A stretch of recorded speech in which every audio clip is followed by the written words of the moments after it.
شین چای چیکل څنګه دي سیرت صاحب زه چې اول کال حج ته لاړم دا برج سات چې دی دا تازه جوړېدو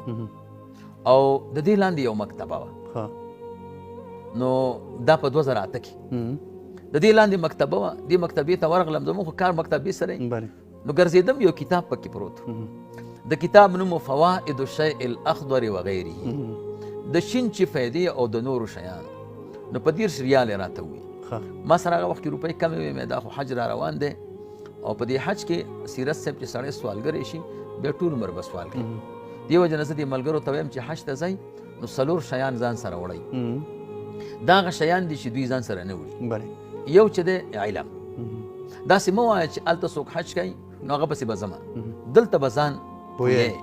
ځکه چې هلته خو د هر ځای نه خلک راځي او تقریبا د نیمو نه زیاتو خلکو ته حج نه ورسي دویم نمبر صحیح نیت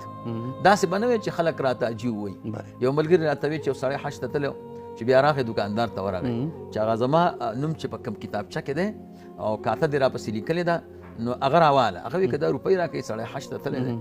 نو هغه چې هغه کاته راواړوله هلته یې ورسره حاجي ولیکل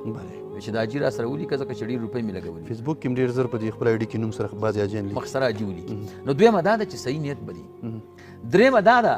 چې د حرمینو شریفینو عظمت به در سره وي محبت به در سره وي هلته به بېادبي نه کوې څلورمه دا ده چې ځان سره به خرچه وړې چې په خپل ځان باندې مو کې او په بل باندې مو کې او بل ته تمه ونه کړي نو ما وی چې دا خو حج را روان دی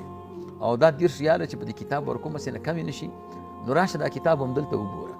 نو دا کتاب عنوان مې زر زر وکته دا غټ غټ ټکي نو په هغې کې لیکلي وو چې څوک شین شی 2 پیالې سار په ناره چکي او ماښام مازدیګر په ناره د باندې به 4 مریضۍ نه راځي یو ته کینسر وایي او دویم ته شکر وایي دریم ته تور زیړی وایي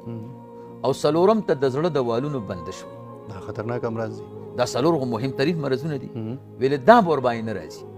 او موږ ته به استادانو یو خوشطبي کوله ما په خپله کتاب کې نه دي لیدلي او د استاز خبره درته کوم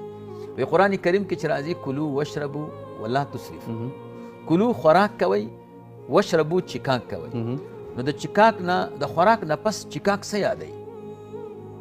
نو دې کې د شیدو چای خو نه یادوي ځکه شیدو چای پس په مړه خېټه تاوان کوي هغه هم تقریبا خوراک دی شودې دي که نه او د دې نه وروستو چې دی اوبه هم نه یادوي ځکه اوبه هم اتبا وایي صحیح نه دي اوبه خو اکثره ډوډۍ سره یا په خوراک کې راځي منځ کې څکي که نه درېیمه دا ده چې انرژي خو ټول خلک په دې متفق دي چې دا د بدن دپاره مضره ده نو چې کله انرژي هم نه ده اوبه هم نه دي او تور د شیدو چای هم نه دی نو بل شی نه دی پاتې بغیر د شین چای نه نو موږ ته به استادانو وایي چې شین چای